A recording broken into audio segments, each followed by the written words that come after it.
are you? We're all here in Nashville. Good. Good to see you. All right, we're live here in Nashville. We're at the conference center. We managed to find a good spot to stream our Montessori Marketing Questionnaire. Since you guys are here, you guys will have an opportunity to ask us any questions you have on growing your admissions or marketing your school. We've also got a list of frequently asked questions that we can get to if you can't think of anything. So just keep the conversation going. Yeah, so what are some things that you would like to know about marketing, whether it's digital marketing, email marketing, your school website, social media? You can use the chat or you can just unmute yourself and ask us a question.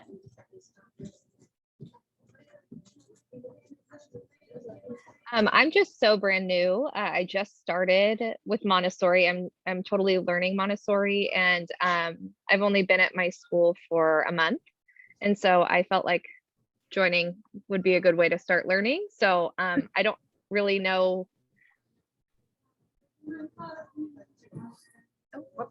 what people have to share. So Pull this a little closer. What's your role at your new school? marketing and development. Oh, okay, great. Yeah. So are you going to be building or updating your school website, running ads for your school? Yeah, so that would all fall under me. Actually, the person before me did a really great job of building the website with my soul I see you. Yeah. And so did a really great job of working with him, but I think there's some gaps in like my understanding of definitely like how to maximize the ads so that they're working really well for you, and like different strategies as far as like capturing more people outside of our audience. That's really pretty small. So that's kind of where I'm at, but So you're from Pasadena then, right now assuming. Okay, I am. yeah. So I'm Camille. I don't think I've met you yet. Hi. So yeah, I mean, because you already have, you're kind of inheriting everything, but just continuing what you're doing and continuing to keep your social feeds really active, encouraging your current families to share the social posts that you're doing will help to kind of expand your reach with families that are probably, if your current families are sharing that with other families, they're probably also a good fit. Myself, do we run ads for them? Yeah, Google ads? We do. we Okay. run Google Ads. Yeah, and so those and Google ads are going to be great for really finding families that are, ready to engage with your school or really interested. They're actively searching for like Montessori school near me, so they are going to be the the Google ads are going to capture those people who are really actively searching. So for you, I mean, because you're a client of ours and you have all of our services, you're probably already in pretty good shape with. We can just kind of go through things and help you get up to speed on everything that's happening right now. Thank you. Yeah.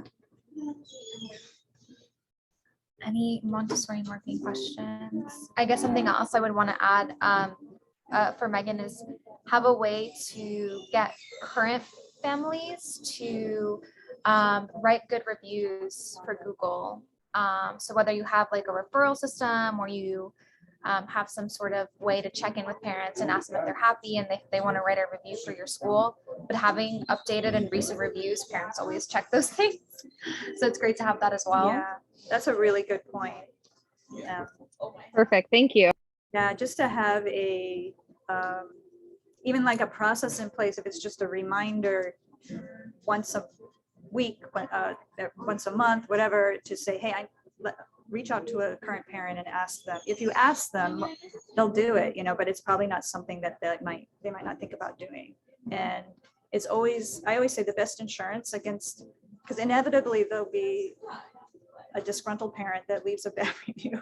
It happens to everybody. But the best insurance against that is to have a bunch of already, good reviews there. So it just becomes a little blip in the overall, rating and reviews of your school. Yeah. And to add to that, you can actually use the CRM to send out a review request. That's something that we have a feature in the CRM too. Any other marketing questions? Does anyone have any questions when it comes to maybe posting on Facebook or social media?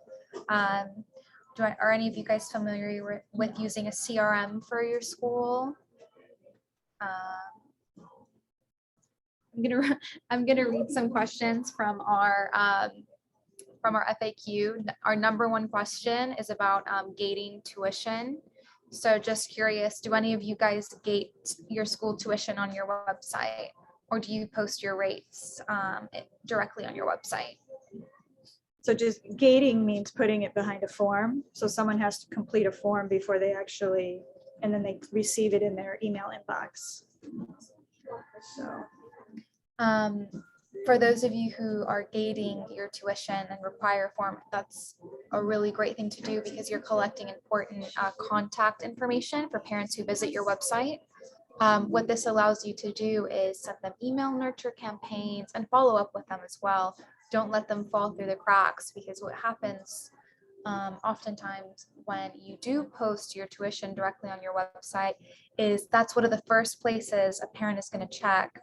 They're going to see the price, and if it's too high for what they're looking for at the moment, they're just going to immediately go off the website before they even have a chance to read about the benefits of Montessori, talk to you, or tour your school. So as Montessori marketing experts, we really like to recommend that schools gate their tuition so that parents can hand over that contact information. If you guys have anything to add on gating tuition. Yeah, absolutely. I mean, it's you won't know how many people go to your website and look at the tuition and leave until you do this. And it's going to be your best lead generator that you have. And I speak from experience because I did this for the school that I was at. And I will be honest, it's a pretty wide funnel. In other words, like there's a lot of people that are going to request tuition, and then it'll narrow down pretty quickly. But if you automate that follow-up process, it just doesn't matter so much that that there's so many people requesting tuition. And then it's just such a great way to build up your email list. So then maybe initially they make a decision to go in a different direction, but now you've got their email, and maybe you're having an open house later, or something else, and you never know, maybe a year later they decide, I'm going to look into that again. But if you've got their email address, then you can kind of continue to stay in touch. It doesn't have to be every week, but I mean, you can have that list, and your email list is, like I always say, it's golden, because it's you own it. Doesn't cost anything to email your email list. And like we said, the tuition is the best lead generator you have to capture that from your website.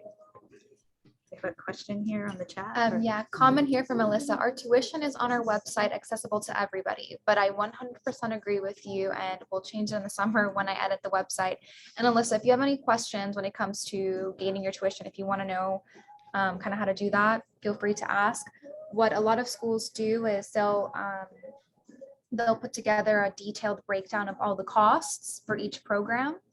And what I really want to stress when it comes to gating your tuition is to use automations, because what you want to avoid when you're gating your tuition is to make a parent give over their contact email and then have to go in and manually send them the form an hour or 2 hours later. You want that form to automatically go into that parent's inbox. It builds trust. It just looks more professional. And honestly, for them having to wait and check their inbox and refreshing their inbox, and the rates aren't there, it just doesn't look great. So make sure to have automations built into your website so that this process is easy for the parent, because most likely they're comparing your school to several others on their search for local schools for their children. So you just want to make sure to be on top of automations when you do this. CRM is really helpful for this, for those of you who have access to one. We have been, excuse me.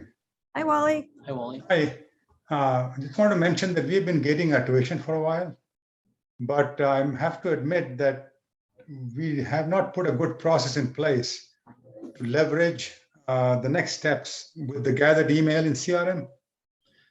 And that's something I think at some point in time, I'd like to circle back with you guys to see, how to really take advantage of it. I mean, looks like there's a pile of information sitting there and we really aren't doing anything. So that really defeats the purpose. So it's one of the things that we need to kind of worry about taking the next step. So what happens now is they receive the tuition in their inbox, and then maybe, do they get any follow-up emails? Well, I mean, I think what we have been doing, we have some follow-up emails, but that usually happens after a tour is scheduled. I have to double check to find out whether or not they're doing a follow-up email, just knowing that somebody downloaded the tuition. I need to double check on that. I don't remember if that is being done, but I know that, we have been, I have talked to myself several times on this matter. I think I need to find out, but there is work to be done on our part. Yeah. What I used to do was you deliver the email or the tuition right away, and then I would wait a day or two, and then I had a series of emails that went out. I think it was about 5, I can't remember, but it was just kind of introducing myself as admissions director, introducing the school, a little bit about Montessori, and you can even tailor it, depending on what they select for, like what level they're interested in. You can tailor an email nurture for primary or for elementary. So it feels very personal for the recipient. And then I would just drop them into our general blog distribution list, email list. So it was kind of like, they would get a lot of emails maybe over the course of 2 weeks. And then after that, it would be just 1 a week, and it would be just a short email about our blog. So it just kind of kept our school in their inbox. And then they can unsubscribe at any time, of course. So, but that works pretty well. And like I said, I mean, a lot of people, tuition requests are kicking the tires for parents, and you're not going to convert as high on that as you will on someone who's doing an active inquiry, like just filling out your inquiry form or scheduling a tour. Obviously, those are much more engaged, active inquiries. The tuition requests are kind of kicking the tires, but because of automation, it just doesn't matter, because you set it up once and then it just runs, and then maybe you get a lower percentage of enrollees from those requests, but you still don't have to put a lot of effort into that upfront, if that makes sense.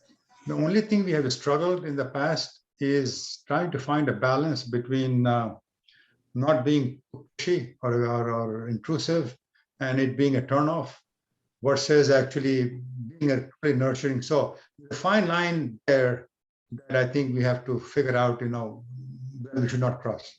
Yeah.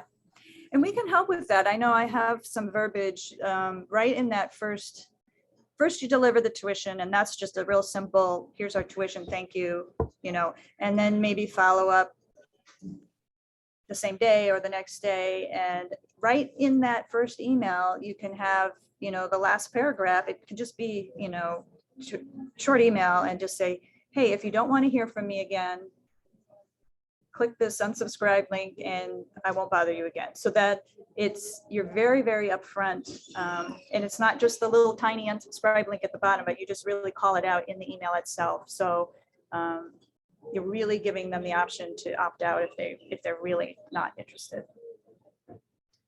And Wally, if you want some guidance, or you just want to use a template of ours when it comes to email nurture, we have that on Thrive as well. And I know Crabapple Montessori is a member. So if you ever want to get some ideas on the content and how many emails, we actually have a few different templates that you can use if you just, don't have the time to write your own. I see we also have a question here from Anna. Can you please talk about the CRM a bit? I'm unfamiliar. All right. So actually, at the conference, what we're offering out our free CRM. So if you want to test out our CRM for free, you can have access. What can we share? Is it possible to share the link in the chat? Yeah, sure. Trying to remember what it is. No, I think it's just free CRM. Free Yeah, CRM. free CRM. So what the CRM is all of our, it's software it's cloud-based software that allows, CRM stands for customer relationship management or contact relationship management. And so it's a place where you can store all the contacts that fill out a form on your website. You can manually add them in too.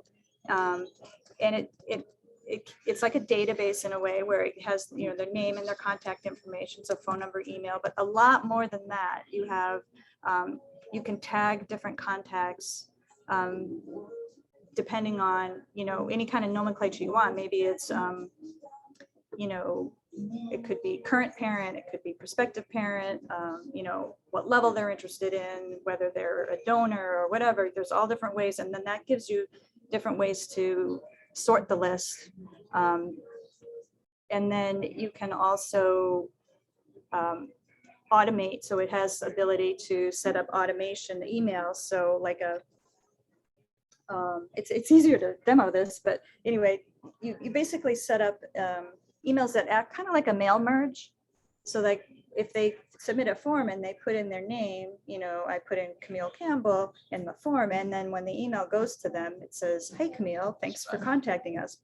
Here's the information you requested," and all that is automated. It also allows you to You have access to it here, right? Yeah. define what your admissions pipeline is and the different stages. So you might have, lead, inquiry, tour scheduled, tour completed, application submitted, whatever the stages are in your pipeline. And you can track prospective students through that pipeline really easily and visually. If you're interested, we just posted the link, but also set up some time. I'm happy to hop on a call with you and show you and just demo it. It's just really easier to see on the screen than for me to use my hands and describe what it's doing. It will definitely require some settling into because you have to get used to the tagging and just how it works. But once you get the hang of it, it's really a huge time saver, and it makes following up with prospectives so much easier, which is, it's going to make you look a lot more professional, more communicative, more organized.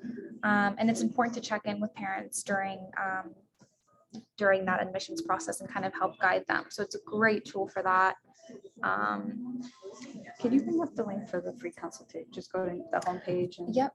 click on it. The other thing that I forgot is tour scheduling. So you can automate your tour scheduling. So you basically define your availability in the CRM. Say I'm available. I want to do tours Monday, Wednesday, Fridays between 9 and 12. And then you can schedule a tour on your website, and then your calendar pops up and they can pick a time that works for them. And then it will automatically schedule that. Also put it in your Google, your Gmail, your Google Calendar or your Outlook calendar, and sync that, and send reminders. It can email a reminder, it can text a reminder. So it just really it allows them to reschedule it automatically based on your availability. So it's such a great tool for eliminating the back and forth of tour scheduling that can happen. So that last link, the free consultation link, go ahead and just set up some time, and I will be back in the office next week, and happy to sit down and show it to you. We have another question here from Alyssa. Do you suggest any specific tool for automation? I know Mailchimp is very popular, but I was wondering if there was other valid ones. So yeah, Mailchimp is very popular. Honestly, Well, we have one that's Yeah, our our product, CRM. so we recommend that one, of course. if you want to try your free CRM, Alyssa, the link is there. It's the nidomarketing.com/free CRM special. So if you want to test out that, it's free and it has all those automations and it's designed specifically for Montessori schools. So feel free to use it. It's free. Yeah, it's kind of the free version is a scaled down version of the one that we sell. So, but I'll give you an idea of what it's like. Yes. Mailchimp, I used to use Mailchimp before when I was at my school before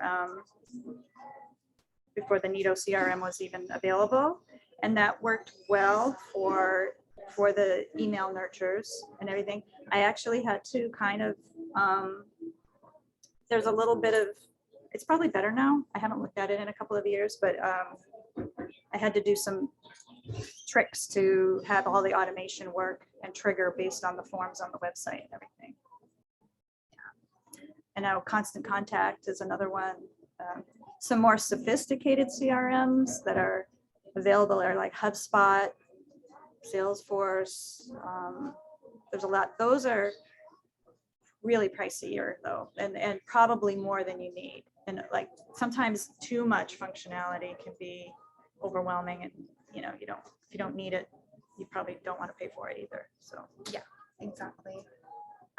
Also, I guess a downside of Mailchimp is it's really only, I believe it's only email. They don't have the text option or anything like that, whereas the CRM does. And a lot of parents, they'd rather get a text confirmation rather than an email. They're more likely to look at it immediately. So just kind of weighing out the pros and cons, it might be good to have something that offers beyond just email.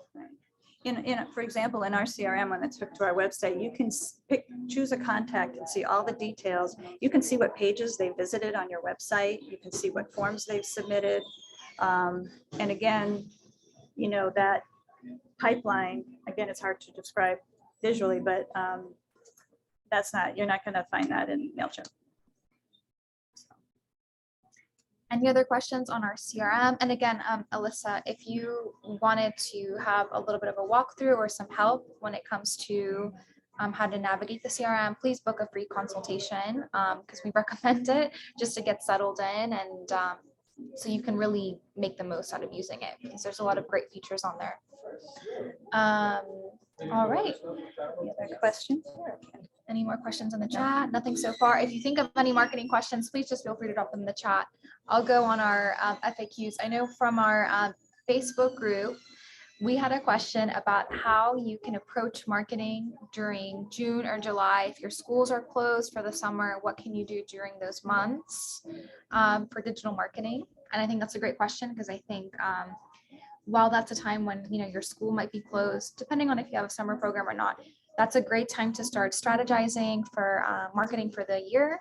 And you can also still be present online. So post on social media, keep your blog fresh and updated throughout the summer, and offer parenting blogs because when children are at home with their parents during the summer, it's a great time to release parenting support blogs. They're going to be spending more time at home. Parents want that advice from Montessorians. So it's a great time to really create your blogs. Also, if you find yourself having extra time in the summer, if you're lucky enough to have that, it's a great time to create content. So utilize that time to catch up on maybe creating blogs in advance that you can schedule out throughout the year. Maybe take pictures of your classrooms and use that content for Instagram, Facebook, or your school website. So there's lots of active things that you can be doing in the summer to kind of get ready for another year of good marketing. It's also a great time to update your website. If you're thinking about doing that, it's a really good time of year to do that. Just a refresh or redo, whatever, that. And it's also, if you have the capability to take some video of your school during the school year, and have it be sort of like a virtual tour kind of thing. So just, you know, pan your classrooms, maybe, you know, obviously you have to get parent permission, you know, for photo release, but, you know, children working in the classroom, then you can, if you can put together like a virtual tour video on your website, that's also a really good thing to have, especially over the summer when, you know, a live, you know, observation tour isn't gonna be happening if there aren't any children in the classroom. So there's a couple ideas. I mean, marketing should not stop. And what I remember was a lot of times the parents, especially of younger children, like the infant, you know, toddler, primary, they're still looking, if your classrooms aren't full, they're still going to be inquiring into early summer, depending on, you know, if you're on the academic school year, because they're not quite thinking along the lines of the academic school year yet, because their children are still so young. Yeah, exactly. If you need any help during the summer months or want to use that time to strategize, please feel free to ask us questions. We have our Facebook group, our Montessori Leadership Facebook group. And yeah, it's important to join a community. I'm going to use this as an opportunity to talk about our town halls. So I see some new faces and some familiar ones here, but we host our town halls weekly. So every Thursday, from 1:30 to 2:30 p.m. Eastern, so the same time as now. And we use this as a space for Montessori leaders to connect, discuss important leadership topics, and hear from thought leaders in the Montessori space. So we usually will invite a speaker to share their wisdom. Normally they are either administrators, consultants who have been administrators for several years. And they're always free to join, and they're always the same link as well. So you can always register using the same town hall registration link. So feel free to join any of them in the future if you feel that you need support in the leadership space. I know next week we're going to be joined by Mary Lou Cobb, who has been at some of our past town halls, and she's going to be talking about managing conflicts with families at your school. So if that's a topic, but please make sure to check our Facebook, because we update the event information weekly, and you can register. Any other questions on Montessori marketing? If not, I have a few FAQs here. All right, a good one. Should I be focusing more time on the blog on my school website? So if any of you guys have a school blog, it's important to keep that updated frequently. There are several reasons why. So firstly, having a blog is great for SEO efforts. It's good to have fresh content on your website. It keeps your website updated. It also is a great way to kind of share information about Montessori, educate parents, and to update them on school news. Also, you can have some of your guides write blogs if they're good writers and they want to share about a certain Montessori material or Montessori principle with families. And it's also a great place for prospective parents to come and learn a little bit more about Montessori, because what happens is they really want to discover Montessori through your website on their own, and it also establishes you as a thought leader in the Montessori space when you have a good and well-written blog. So I'm curious to know if any of you guys have a school blog and how often you update that. Feel free to drop that in the chat, or if a blog is something that you struggle to keep up with at your school and you just don't have the time allocated to do that as well, because that becomes an issue sometimes. Yeah, and the other thing about blogs, speaking as marketer, is repurpose. So you write a blog article, and then you write an email about the blog article, and then you write an Instagram post about that blog article and a Facebook post, and you basically have that one piece of content, and then you just repurpose it across all of your marketing channels. And again, the purpose of that is to draw people back to your websites. You're trying to entice people to your website to read that article, And then hopefully when they're on your website, then they're going to engage further and schedule a tour and so forth. So it becomes a, it's what we call inbound marketing. So it's you're creating this content and you're giving people a reason to come in and engage with you.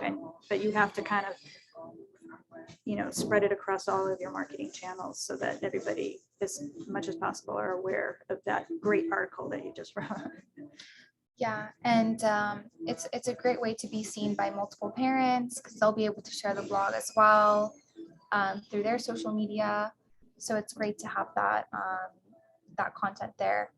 And as Camille said, repurpose.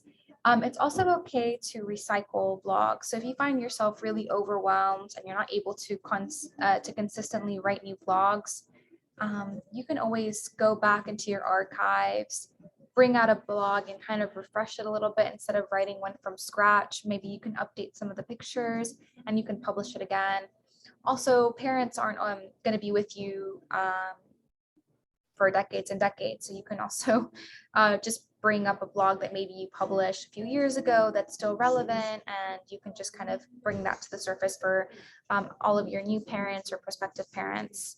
So it's okay to recycle content as well if time is an issue for your school.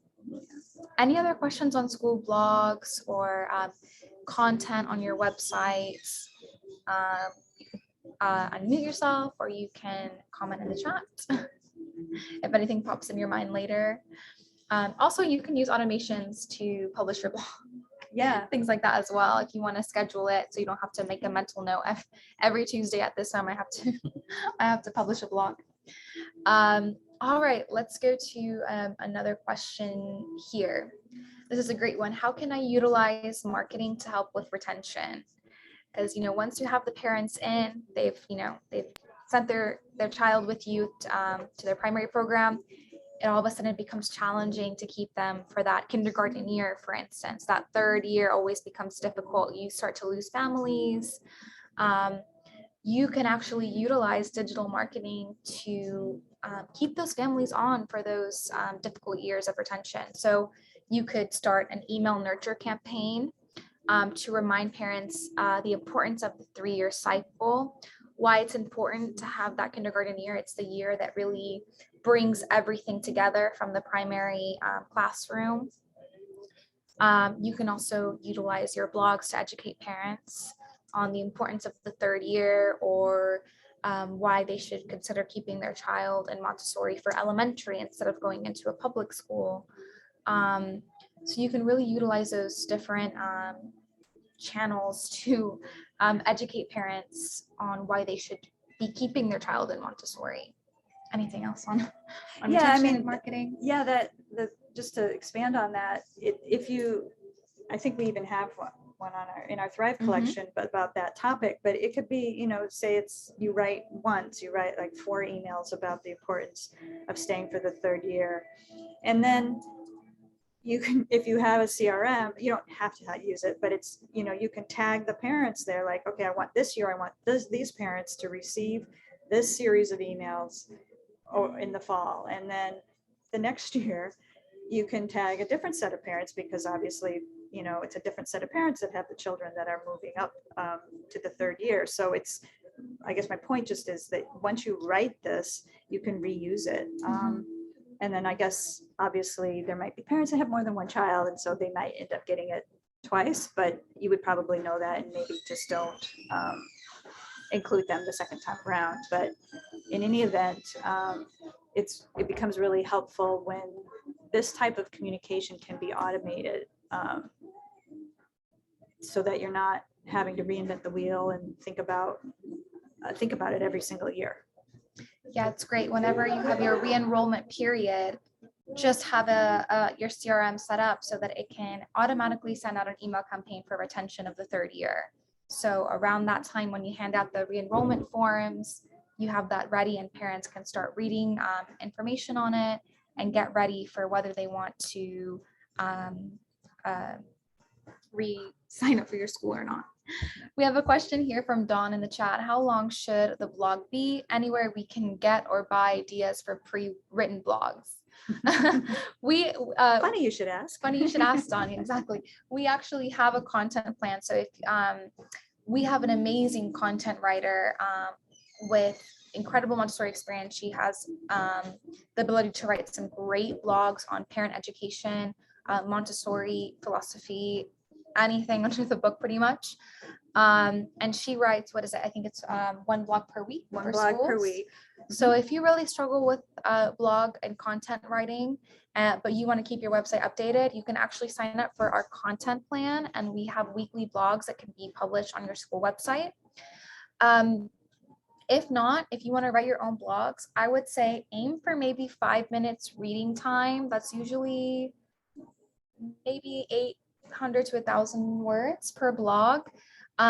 If you really want to dive deep though into a topic, it's okay to have a longer blog, but avoid big bodies of text when you're writing blogs, because remember that parents are going to be reading this off of a phone or computer, and it really helps to add visuals and other content to your blog.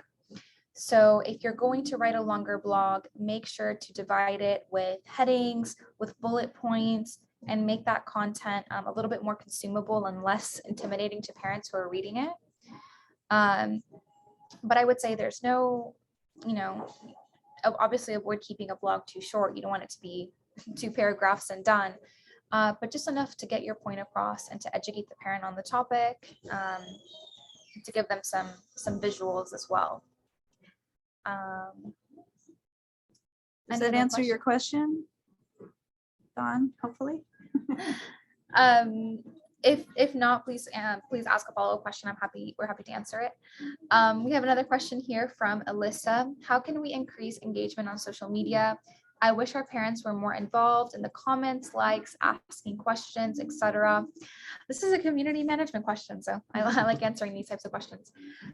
So firstly, whenever you share a post, if you really want them to get engaged in comments, always lead with a question. It's great to ask questions that invite parents to comment or leave oh yeah, my child does this, or oh yep, I've experienced that before, how can I manage it?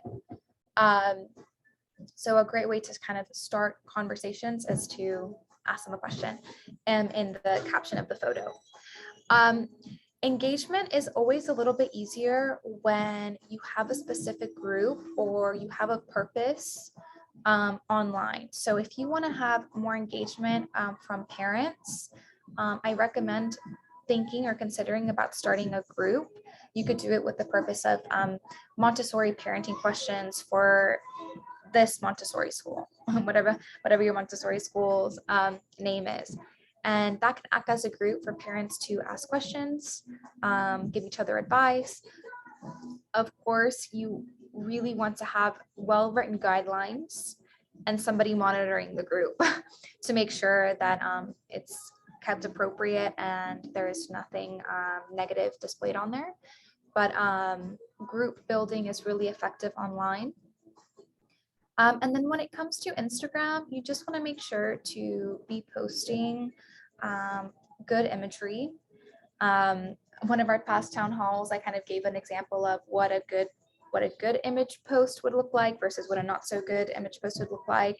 Make sure you're always using high resolution pictures. If you're using graphics or graphic design images, just make sure that they're brand appropriate and they reflect your school. And again, lead with a question and consider what hashtags you're using as well. You should have a hashtag for your school always and under every picture. So whether it's, hashtag your Montessori's name, you can also hashtag just Montessori in general. Montessori parenting is always a good one to have as well. If your registration is open, put hashtag Montessori registration.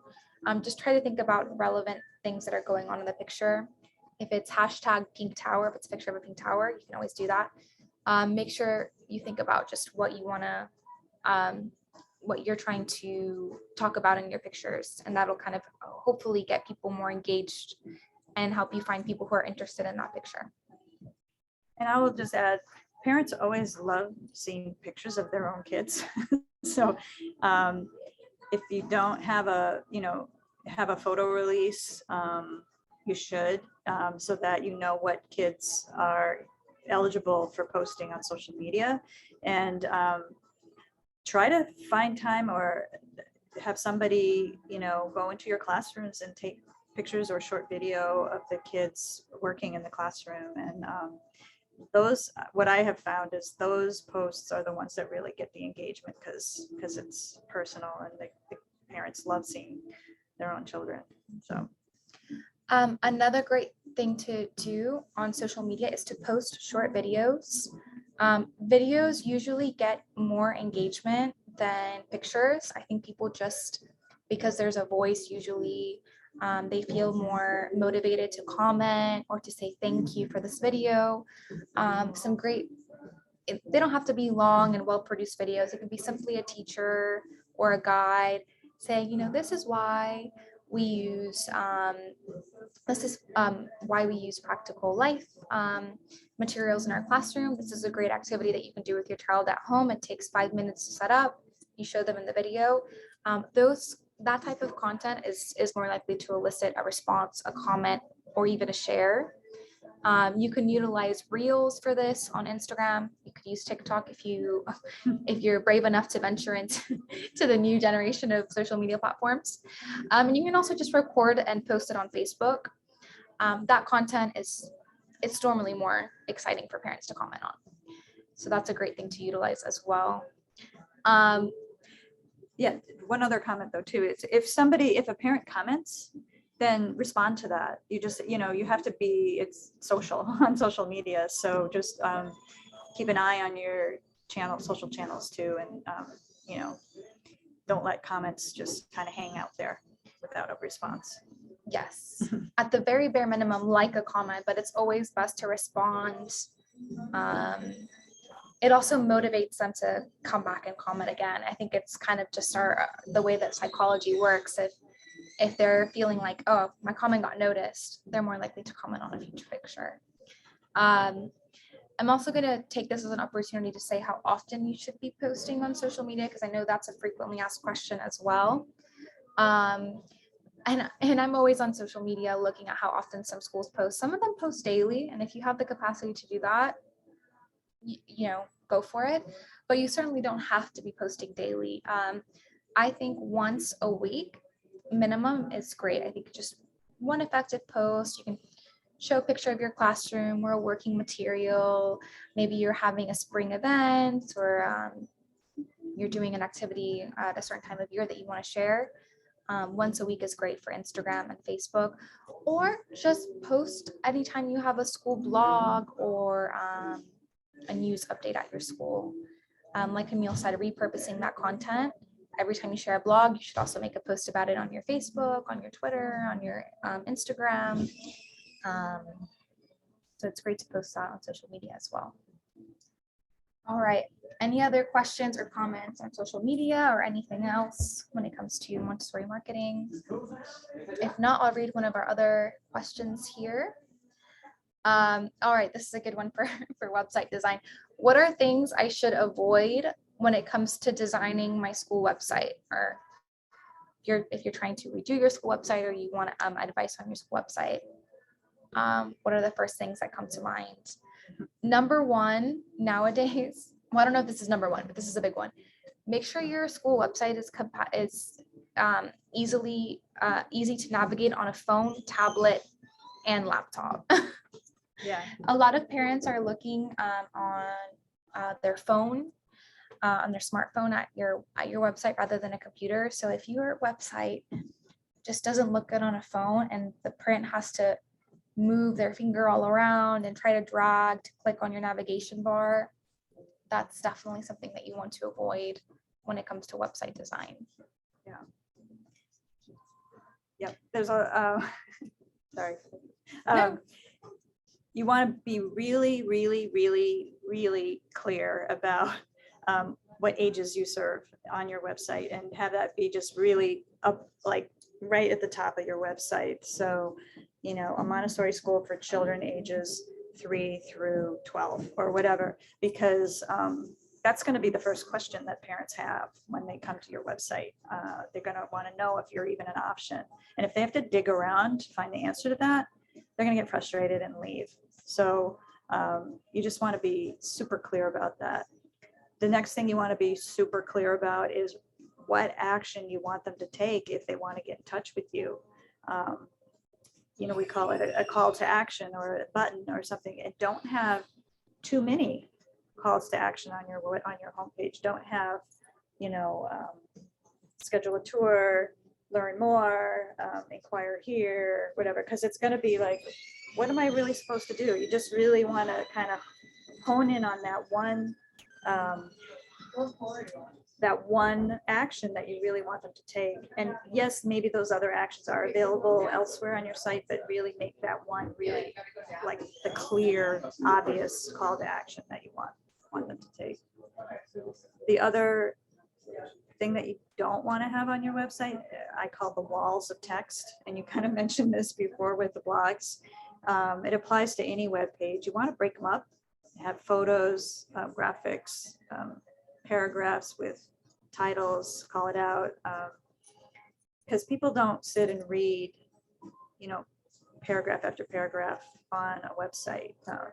If you have information like that, then make a PDF and have it just be downloadable so that people are more apt to read it that way, like as a white paper or an article.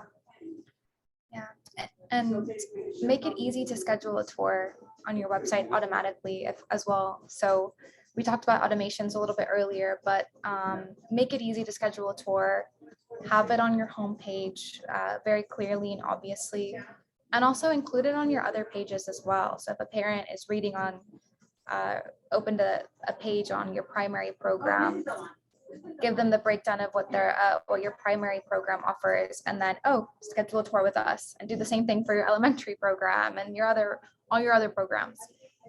So have several easy locations for you for parents to be able to schedule a tour. So the question was, what don't you want to have on a website? Is that Yeah, what to avoid when it What comes to to defining okay? a school website. Blurry photos. Yeah, make sure your photos are high resolution. And, there's no excuse. I mean, phones are such good cameras these days. There's no excuse for having low resolution photos anymore. Yeah. And yeah, I had one, trying to remember another no for a website, but if I think of it, I'll mention it again. just avoid too much, avoid over.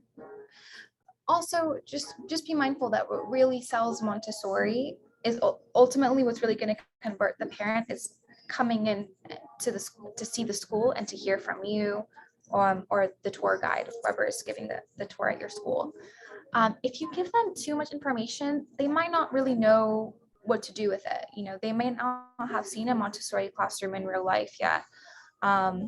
So let's be selective about the information that you include on your website and invite them for a tour instead, because they're going to be so much more moved to apply to your school once they see the classrooms and the beautiful setup and the teachers and the peacefulness of a Montessori classroom. So don't feel like you need to say every little detail about Montessori on your website.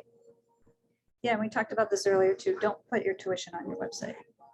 Yeah. Have a mechanism for giving it to them, but don't just publish it, because that's giving them an excuse to check it out and leave without you knowing. And I know some Montessori schools are a bit hesitant to do this because they think it might be off-putting or annoying, but really it's not. Parents are used to doing this. A lot of schools are doing this. So if they're comparing your school to other schools, guess what? They might be giving their important contact information to a competitor, and they just went on your school website, saw the tuition and decided, oh, well, it's not even worth looking into detail anymore. they've already moved on to someone else and they're getting other email campaigns instead of yours. So it's kind of just, it's standard now. A lot of schools are doing it. So don't feel like you're asking too much of parents by gating your tuition. Any other questions? Montessori marketing. Does anyone have any questions for us? Think about social media, our CRM, website design, Google ads, Facebook ads. I know we haven't really talked about Google ads. Does anyone have questions about Google ads for Montessori schools? Questions about Nashville? Yeah. Are any of you here? Do you have representatives from your school in Nashville? We'll be happy to meet with them and answer any of their questions here as well. I just want to say that it's really fun to be here and be with coworkers that were always usually remote, and it's just really special to be in person. It's been way too long. So we represent 3 different continents practically here. So it's just been fun. It's great, and it's great because we also are getting to meet some people that have attended our town hall, some people who have spoken at our town halls before as well. We've already seen some familiar faces here at the event. If you see us here, please find us. We have special goodies we're giving away, some free resources for schools, as well as our free CRM. So if you want access to that, just ask us a couple questions and we're happy to answer. And Megan says, thank you for this information. And Megan, you're free to join any of our town halls in the future as well. She said she was getting adjusted to her new marketing position. If there aren't any other questions, we'll wrap up early. Please feel free to ask any follow-up questions in our Facebook group. Just look for Montessori, it's Nido Marketing. That's our group. So just join us there and ask us any marketing questions or any Montessori leadership questions. It's pretty much an open forum, or you can also ask in our Montessori Thrive forum. Any other comments before we wrap up? Oh yes, Camille will be presenting at the Nashville event tomorrow morning at 10:15 to 11:15 a.m. So if you're here, please be sure to join our Montessori marketing presentation. Yeah, great. All right. This has been fun. This was fun. It was fun filming from a new location and all together in person rather than all on an individual screen. So thank you so much for everyone who joined us. And we look forward to meeting some Montessorians in person today and tomorrow. Thank you, everybody. Have a good rest of your day. Bye.